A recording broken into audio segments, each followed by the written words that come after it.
Hello. Okay, now we are recording audio. So, let's go with a quick hinge joint for the door. Since we are just using a cube, we can turn on the gizmo. So first off, the door will move now. It will just swing left and right. We don't want this, so we want to change the axis from the X to the Y axis. And then we also want to move it to the side. So we set the anchor Y to 0 and on, what is it? On set to 0.1. Now we have the anchor point on the side. You could also do this with another object. So if you want, so for example, you have your, oops, snapping. Okay. So for example, you have your hinge object like this one here. Important part is only that you add a rigid body to it because constraints can only link to other rigid bodies. So you can also just assign it here and then it automatically snaps the connected anchor. Normally it should be.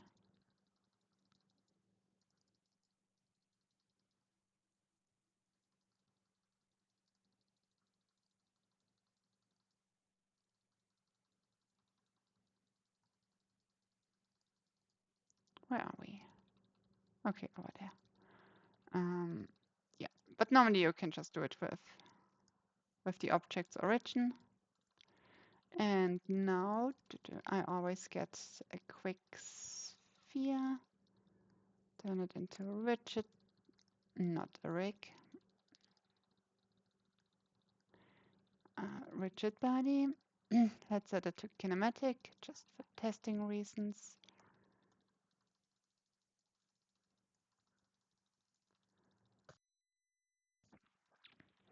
Okay, so and if we press now play,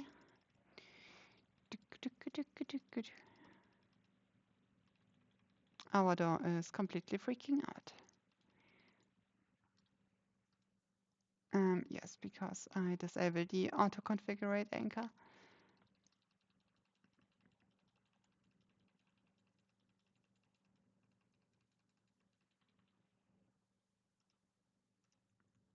Okay, and if we now push the door, we can swing it around, but it's just swinging endlessly until it collides with something. I always recommend using some limits. So you check limits in the hinge joints and then just set the limits here. So we go -90 to 90 if you want to have a swinging door. If you want a door to only open to one direction, you just go, for example, -90 to 0. So this should now only swing inwards. Let's see if that's happening. Not opening in this direction, but opening in this direction. And now also we want the door to automatically close. So for this we check use spring and just set a spring of 10 and a dampening of 1 to make it a little bit smoother. So now the door will always automatically close again.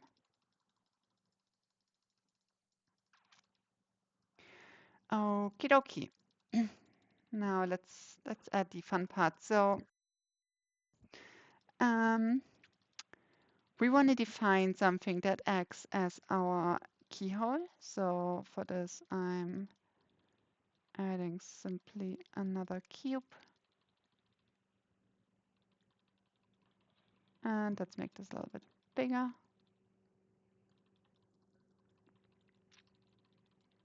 So that's now our keyhole, and our keyhole actually has to be a trigger because we want to, collide with an object to interact with the door. So this is a trigger, and that's pretty much this. So now is the question, where do we put the script? screw it, we do it on the main parent, just because we don't have to, if we want to change stuff, we don't have to go into the child object. So let's add a new visual scripting, create a new graph. Let's call it log.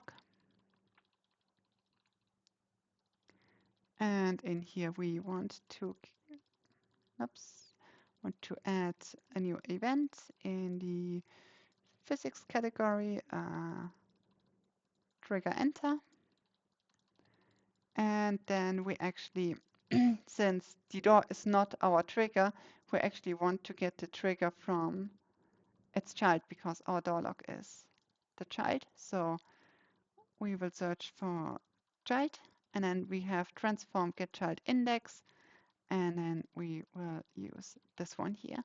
So the index means it's getting the number of the child in the hierarchy. For example, when I have now here 5 children and it always starts with 0. So this is child 0, this is child 1, child 2, child 3, child 4, and so on. If you, for example, you have something like this and you want to get this object here, you first have to get child 1. So you're getting this one. And then from child 1, you want to get child 0, for example. And this would be actually getting this object. And that's how you can dynamically go through the hierarchy and getting different objects. You can also do the opposite with parent. So you can parent transform. So here you define the parent object and, no, wait, that's the wrong node. Get parent, right. So this will get from the defined objects, or if nothing is selected from this object, the parent, and it will just search up in the hierarchy. But for now, we just want to be super simple, just get the direct child. And then, yeah, let's first define a quick key. So actually, let me get rid of pretty much all of them. Let me drag one out.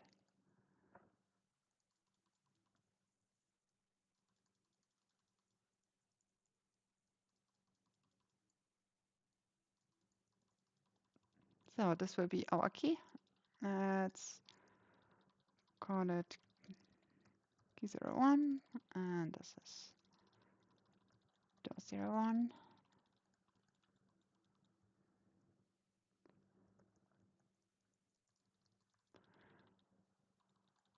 Okay.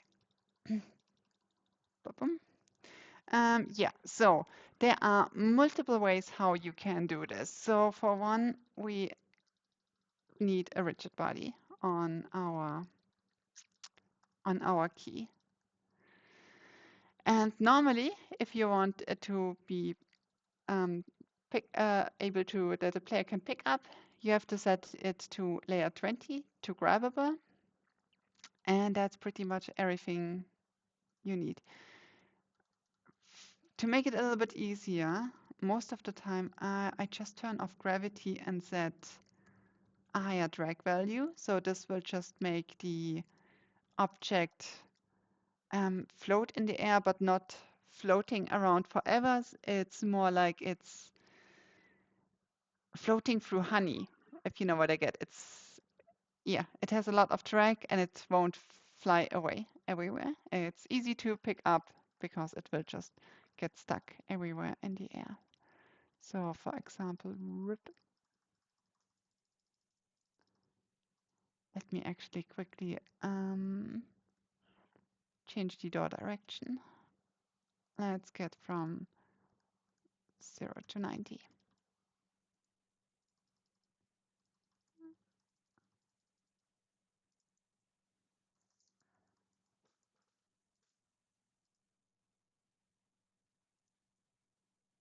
So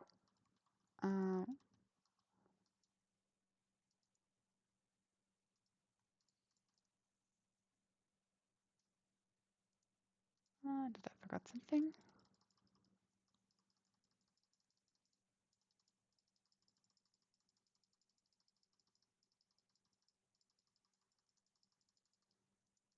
Why are you not moving?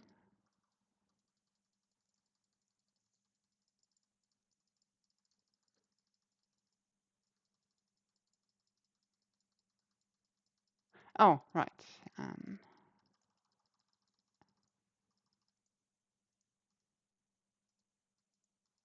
No, that's correct. That's correct. Let's just do it again.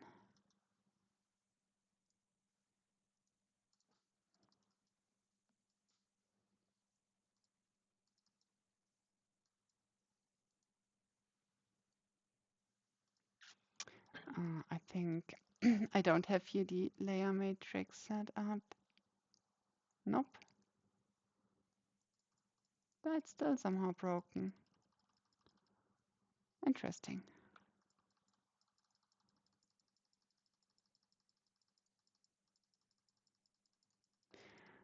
What actually could be a problem, and I'm doing here a really bad example because you shouldn't scale rigid bodies. That's never really good.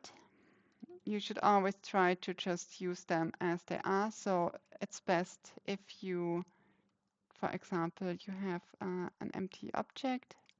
Whoops. That's your key, for example. This is set to 111. This also has the rigid body, and this one actually has a child, which has the mesh renderer, and that's the one you can scale. And then on the parent, you want the collider, or wait, no, you can actually do it on the child. Only the rigid body should not be scaled.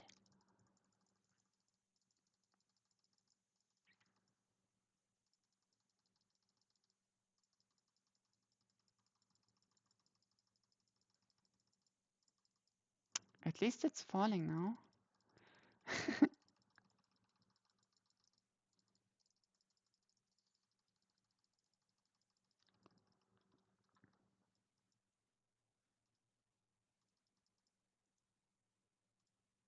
There we go.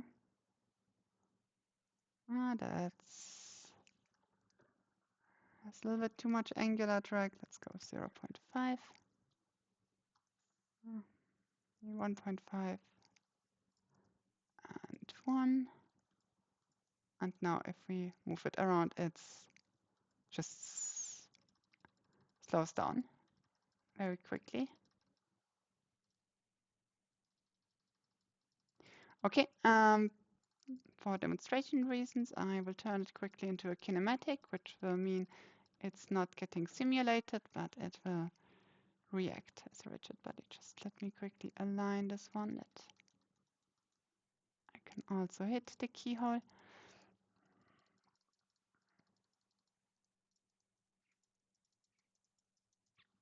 Totally forgot to turn the spring back on.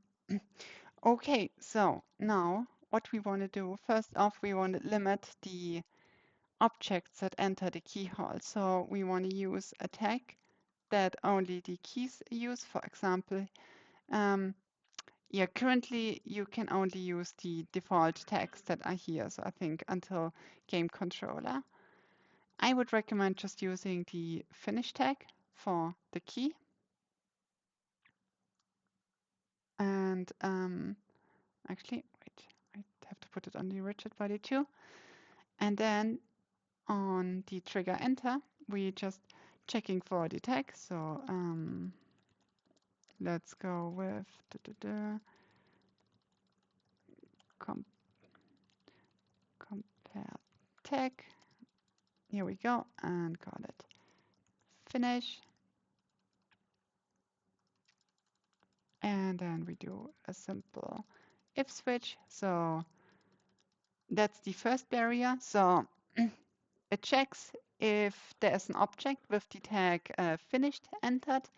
If this is correct, then we actually want to check if it's the right key, because so if you think about every object with the tag finished is a key, and now we have to actually define a key.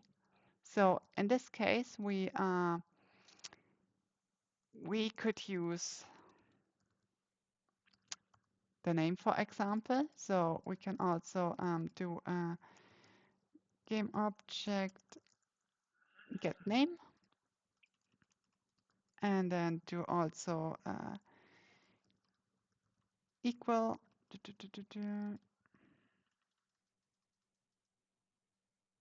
Actually, we can use a general for that.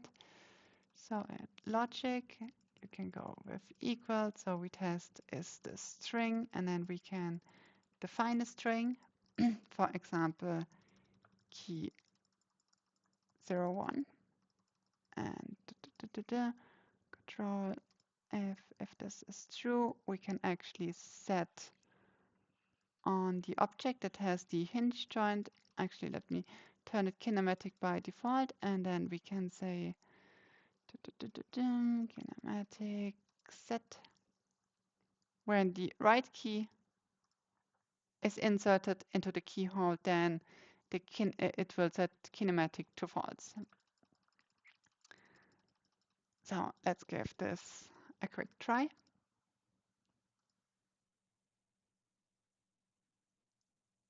So we can't open the door, nothing is working. We'll still get the event, but it will just get false because our player has not the right tag. Now let's try the key. We get the true event, and actually we get the false event here because I'm only getting the name of the collider, and we first have to get the game object first.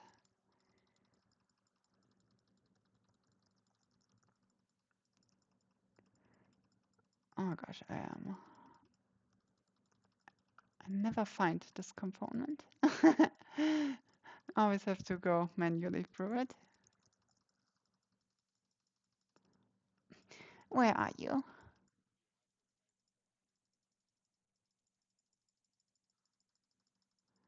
Normally you can just go with get game object and then just plug the collider in there.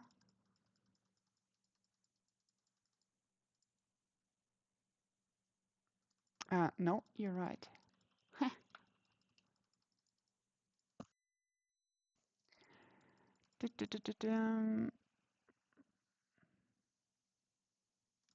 Where is it?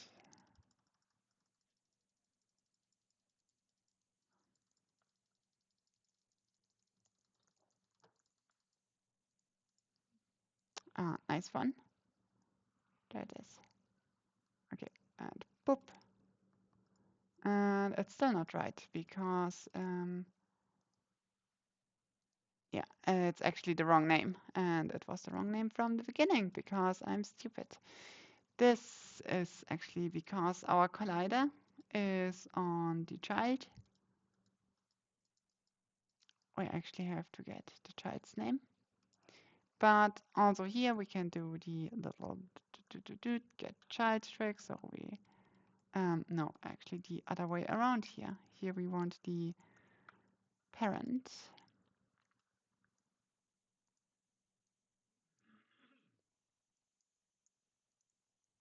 Here we go. So now, bloop, we have key 1, key 1. It was true, and now the door is opening. Hooray. So that would be the quick and dirty approach with just getting the name, but we want to be a little bit more advanced. So, and also more flexible. So in this case, we actually want to give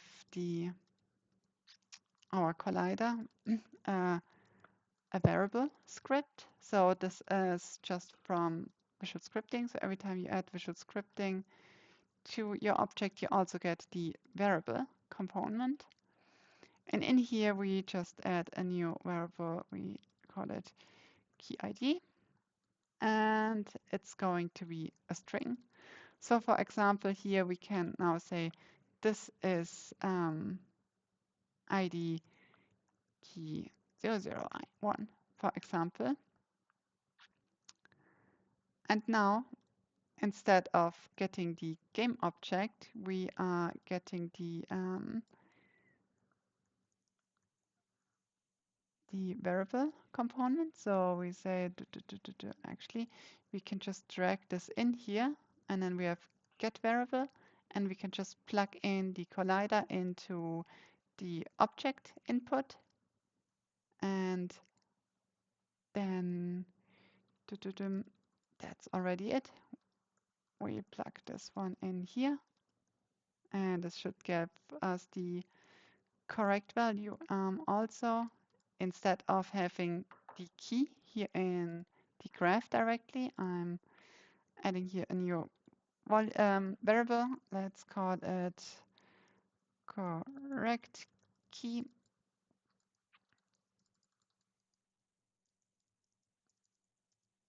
And insert this here, drag it in, and just assign it. This way you can easily change it here, and also more importantly, you have multiple doors, and then you can change it in here easily. And if it's in the flow directly, then it will be on each door the same. Okay, let's give this a try if it's actually working.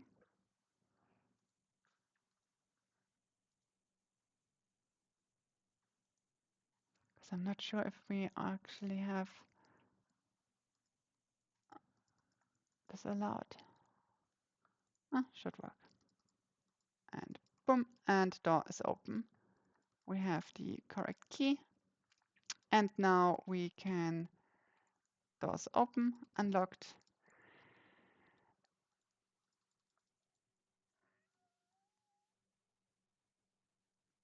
What was weird?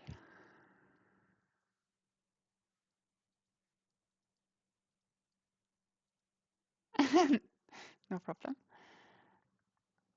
Okay, so this is a basic lock. So now, for example, let's add another door in here.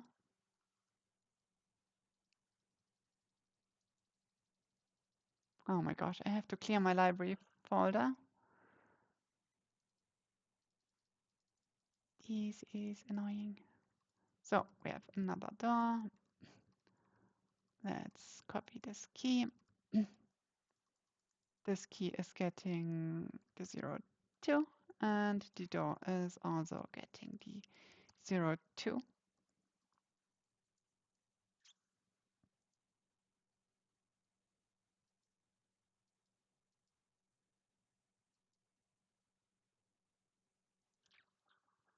And actually, I duplicated the wrong object.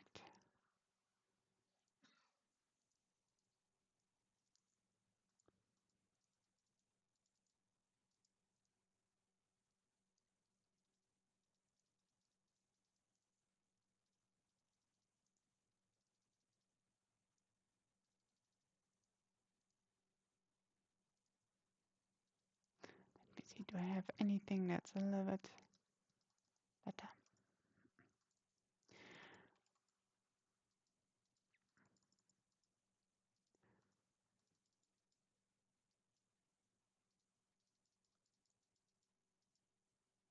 Oh, okay, so just for quick comparison, we take the new key and put it into the keyhole of our first door, and we get a false because it's actually getting the key 02 variable, but it wants the key 1 variable. And in the other door, this one will straight unlock the door because the key is correct. Okay, so that would be the more flexible and easier way, and has a lot of room to actually extend it. So for example, by default, you can have multiple keys that have the same key ID. So multiple keys can open the same door. And you can have the opposite around. You can have multiple doors that are openable with a single key. for example. And what else? What else can we do to extend it? Any more recommendations?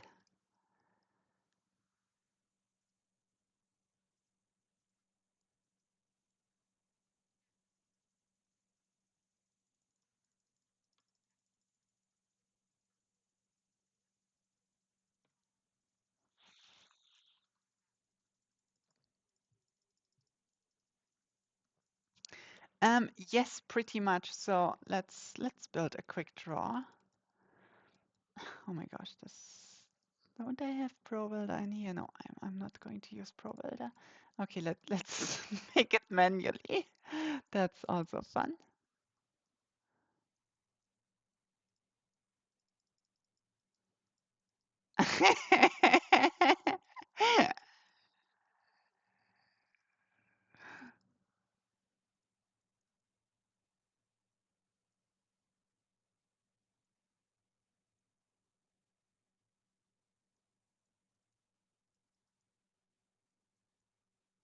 Actually, no, we don't need this on a draw.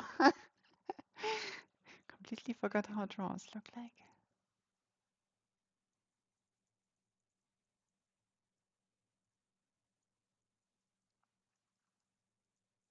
Oh, okay. Dum-dum-dum-dum.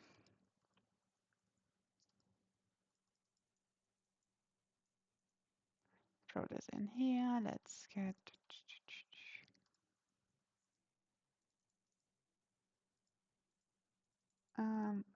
Whoopsie.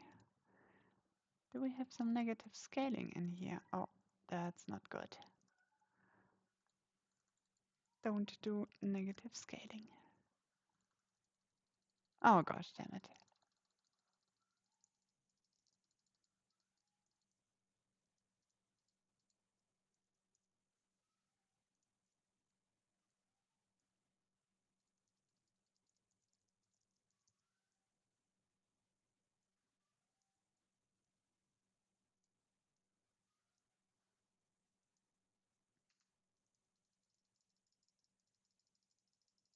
Oh, okay, same in here. We have the first child. That's our keyhole. And yeah, this is going to be the trigger. And that's fine. Everything. Let's add configurable joint to this one. Let's see, we want to move it along the x-axis. So we wanted motion X limited and the rest is all locked. I wish there would be a better way to do sliding motion with joints, but unfortunately the configurable joint is the best way you can do it. Okay, so let's set the limit. The limit is, it's also kind of annoying. Let me first set the anchor to the front. Because the limit actually can go into two directions. So you can't set the start and the end point. You only set the middle point and then the maximum distance. So for example, let's go with 0.25, or maybe let's go with 0.5. Give me my test sphere. And yep, that should be fine.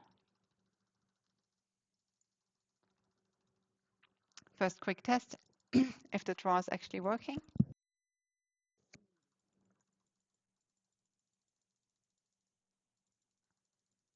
Whoops. Okay, push into this direction and push into this direction again. Oh, okay. Okay, and same here. We set it to kinematic by default, so it can't pull. You can't pull it out. And then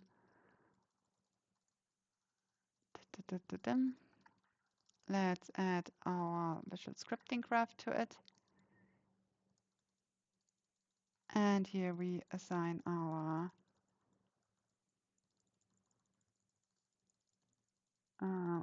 log graph. And also you have to create the correct key variable again. Alternative would be, you can just copy it. For example, you get the door, can just go copy component and then paste component values, and then let's say that's key 003. And yeah, since we're using kinematic, that's still the same. Nothing changes. We get another key. Whoops. Where you go, little key? Oh, stay here.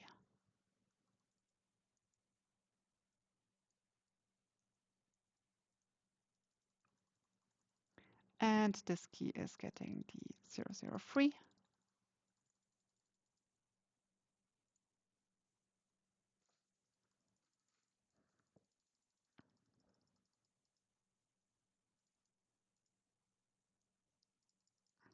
Whoops. And just to prove, we can't move the drawer. It's completely fixed into space. And whoops. Now we run. Let me actually select it that we see what's happening. Now we insert the key and boom, it's true, got enabled, and now we can open the drawer. You can also go further. So for example, we want to have an item in here. So let's add the rips item. That's going to be a game object. So in our drawer, we can have, yeah, let's say we have an object in here that can be grabbed. And so this one also has its own rigid body and it can be grabbed. So there's something you can get. And you probably want to actually do this outside of the key of the drawer. So this is just next to it, but not inside of the hierarchy. But then it's in the closed state. Let's call it item. And the item will be assigned here. And at the end, when actually the drawer is getting enabled, we want to actually get the item. So we say set active. So we have game object, set active, set this to true, drag in our item. And now the item will only be available when you actually have the key to the drawer. That prevents someone glitching through the drawer also. They can't get the item until the drawer is unlocked. Normally, you have to disable the item by default. Actually, let me position this here better that we can more quickly test.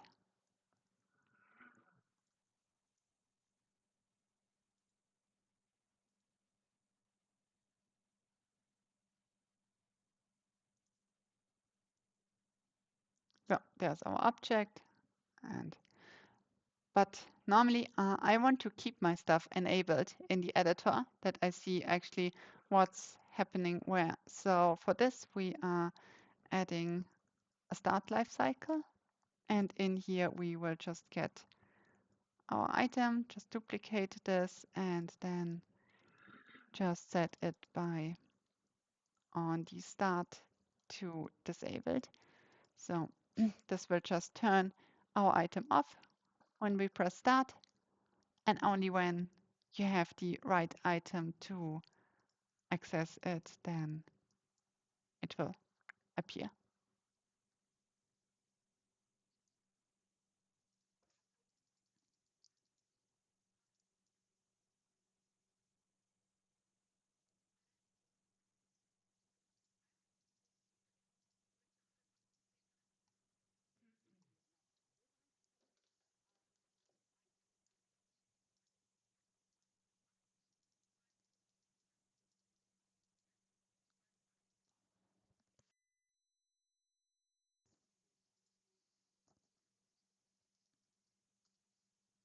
Mm-hmm.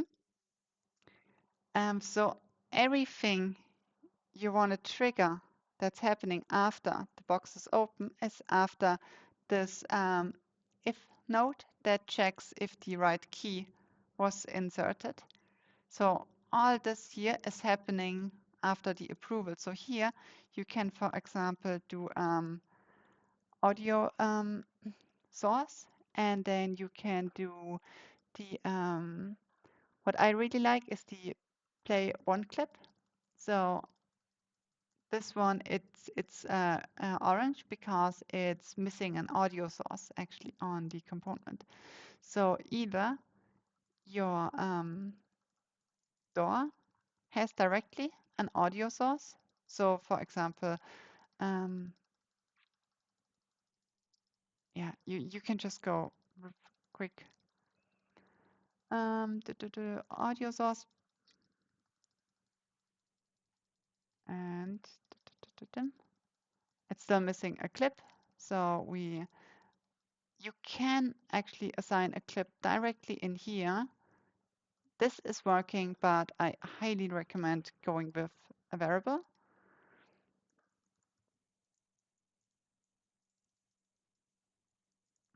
Let's call it open sound, and then as type, it's an audio clip. And let's select something and then just drag this in here. And but this will mean now if you have now another one that doesn't have another door, for example, that doesn't have the audio source, this will now run into an error when you run it. To prevent this and to just make sure, okay, only sometimes you have an audio, you can actually check if this exists. So there are those nulls.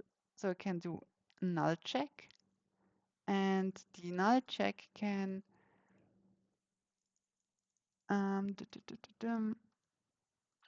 audio source. No, not this one.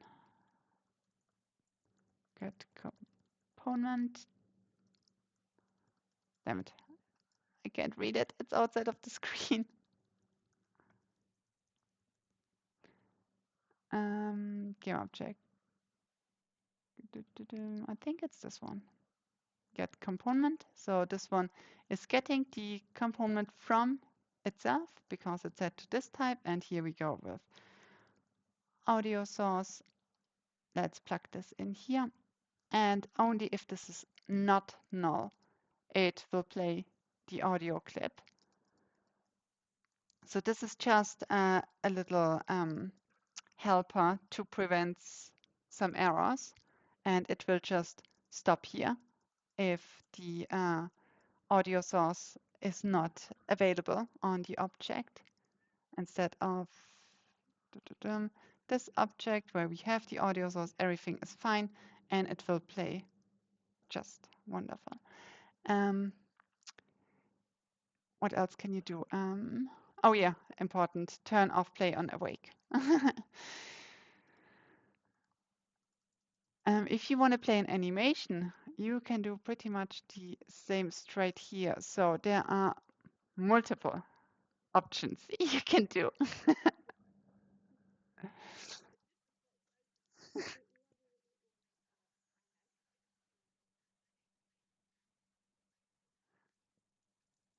um, yeah, actually, for the lid to open, you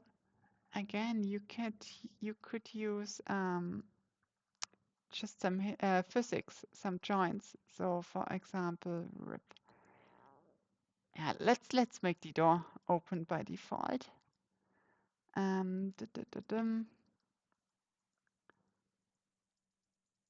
Let me see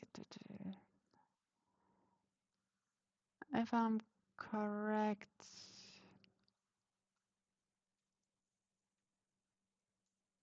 I have to set it to 90, 180.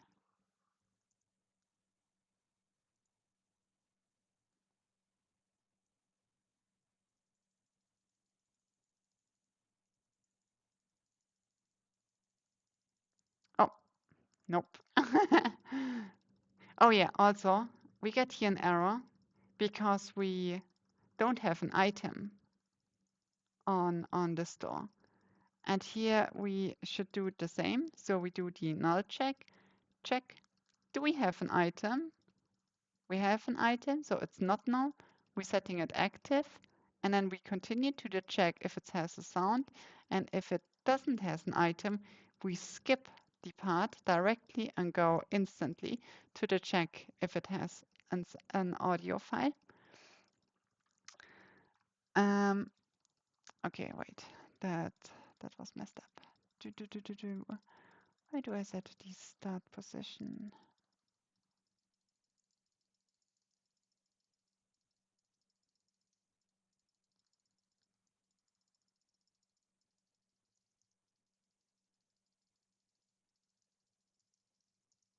But alternative, let's quickly go to the animation. So if you have an animation, let's just do something basic.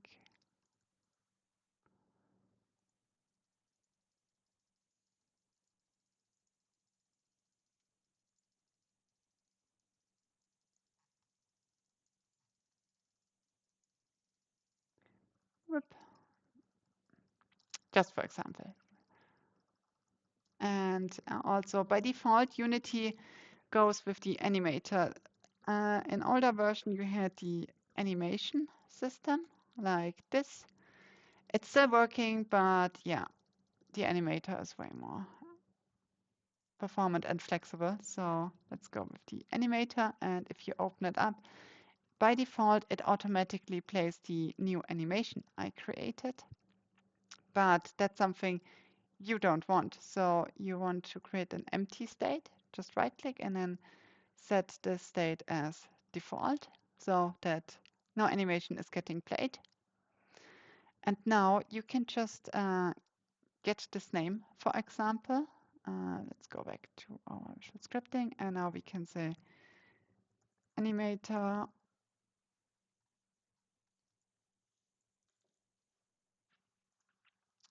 and play state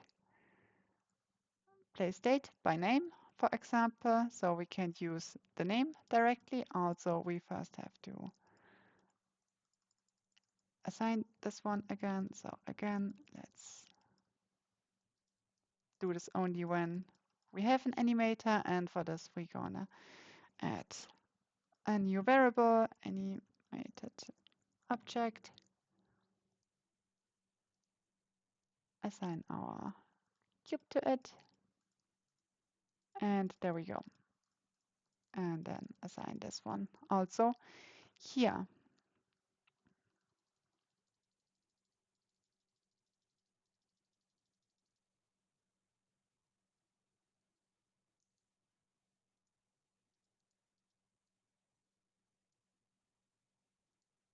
And it did not work.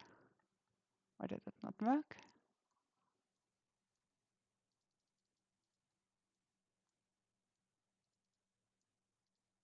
Okay, looks like it still needs the variable to exist. Okay. I thought they fixed that. That was working at some point. Sometimes you just have to add the variable to the list, even though the variable is now set to null. So you don't have any variable assigned. Only important is that it's actually in the list.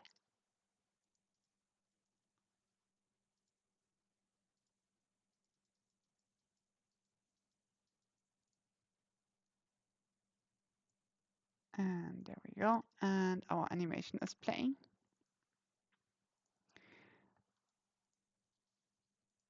That's the basic one. Now let's do some more cooler ways. So you can, on the layers, actually, you can add, no, actually, no, we don't want to add. On the parameters, you can add, for example, a trigger. Let's call this open. And now you can just right click here, make transition, and then you click on the transition. And then because I only have one condition, one parameter here, it already shows me, okay, that's the one you have available. Also make sure you uncheck has exit time because this will just transition into the next state when this state has finished playing. And since this doesn't has any animation, it's instantly done and it will instantly automatically play the next state. Also, I like to do on the interruption source next state. This will just make sure that when the trigger is actually selected, it will instantly jump to the next state, even though one animation is still running. And to do this, you can the animator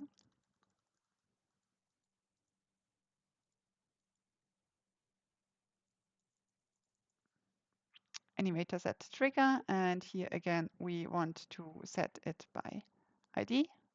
Our ID is open, and that would be the way how to automatically trigger this. Let me move this one over that we can actually see what's happening.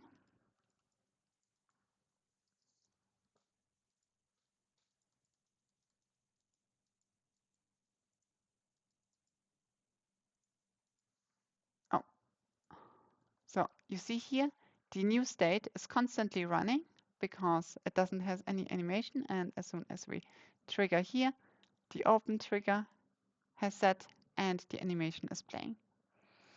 Another option, if you have multiple states that are toggling between. So for example, let's create another animation.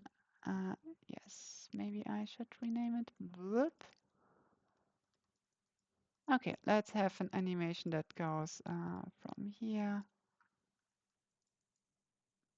to here. And the new animation automatically is showing up here. So we want to actually blend now between both animations. For this, we're going to add a bool. Let's call it blend, and then make a transition from the old to the new, and also from the new to the old. Also here, make sure to uncheck has exit time. This we can set the blend time here. So how much time it takes to blend from one animation to the next. Let's say just about 2 seconds. And also I want the interruption state as the next state. And as condition here, we want to set the blend to be true. And then for returning it, exactly the same. Make sure to uncheck has exit time, set the interruption source to next state, and set the blend type to false. By default, as soon as the open is getting triggered, this will instantly go into the second animation because, no, actually, no, it won't. Because by default, it's set to false, so it will stay into the state until actually the Boolean is getting triggered. So let's have a look.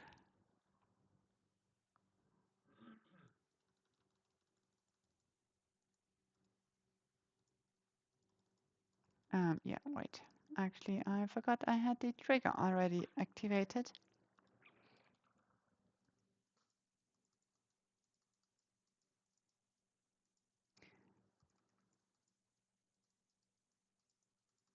So for now, we can change here what we want in the blend. It won't do anything because we still are in the start state. So let's open our door.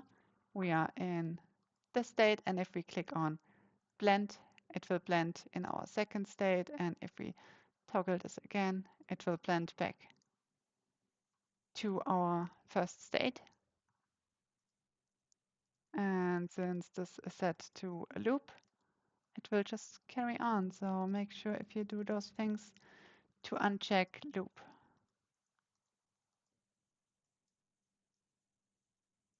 And then you have some nice blending between multiple animations. And to actually control this with visual scripting, you just go animator set bool. And also let's go by name. So the name is blend. Let's set this here. And then pretty much the same. You can just set it here to true and false to blend between. Um, yeah, that's pretty much the basics.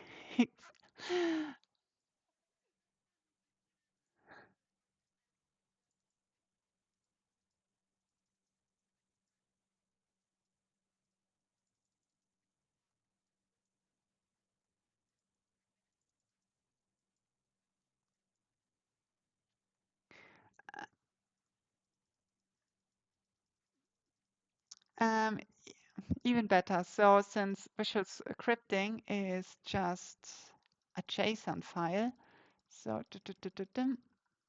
let me actually get the file. So that's the file. Let me just quickly open up the file in Notepad++,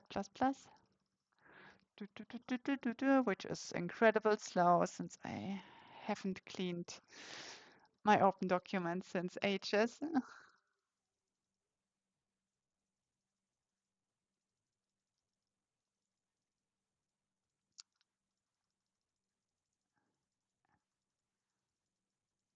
Yes, yes, but here it really just defines how it all looks. So all you have to do, I'm just throwing this file into Space Maker. I have to find actually my Unity.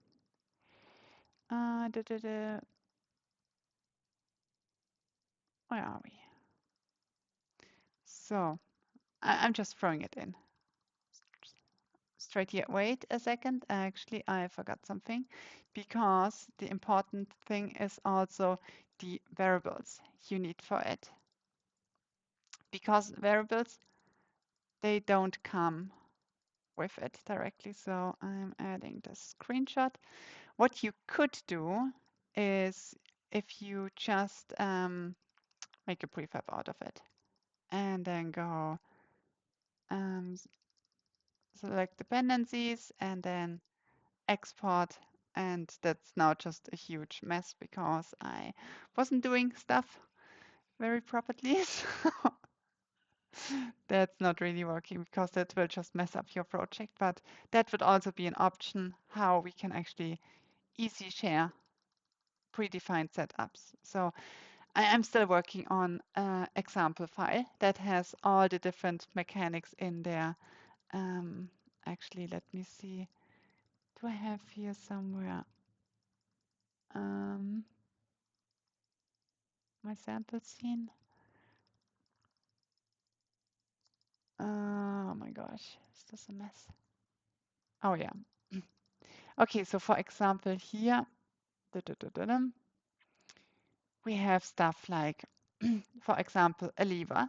That's a full-on system, so it has everything you need for a lever system.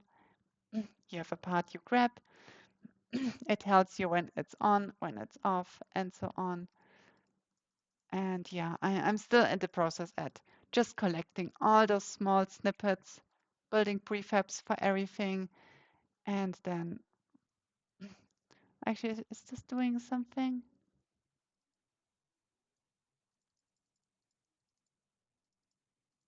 Let me quickly add a rigid body to it.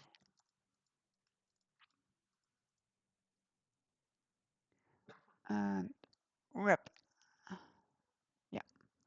Okay, so now here, Unity. Um, it shows you actually the degrees the hinge is set, the lever. And if you push it down, rip all the way to 90 degrees, it will turn on, for example. That's, yeah, just some basics. But there will be more. And also, I think this should be my slider. But I think it wasn't working so well. Or did it? I forgot.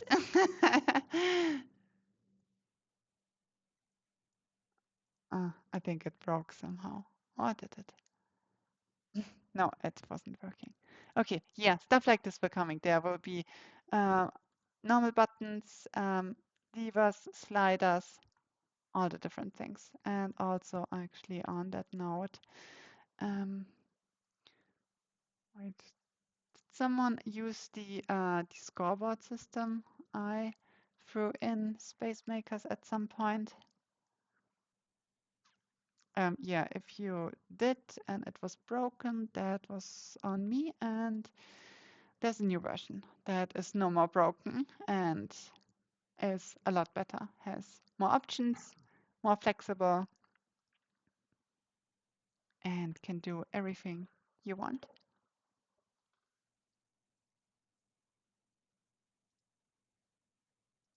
Yep, and thank you for my TED Talk, and see you next week. Wow. Oh no, wait, I forgot the most important part. Until this is loading, I got a new favorite cat video, and you all have to watch it now.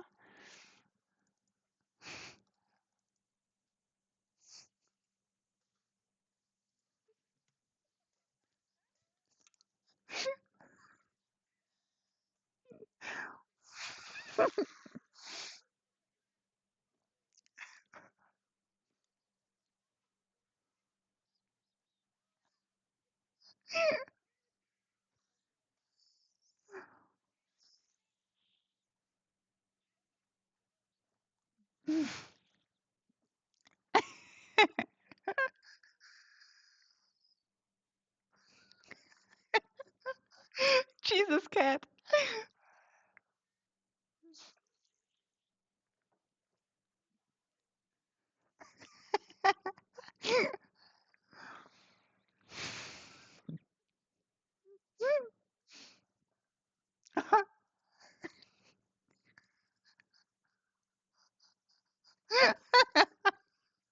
Just getting worse.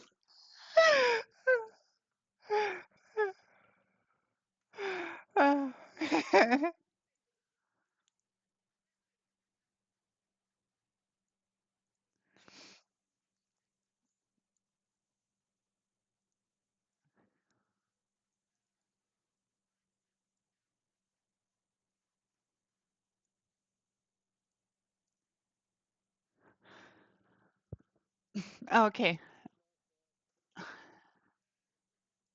Good night.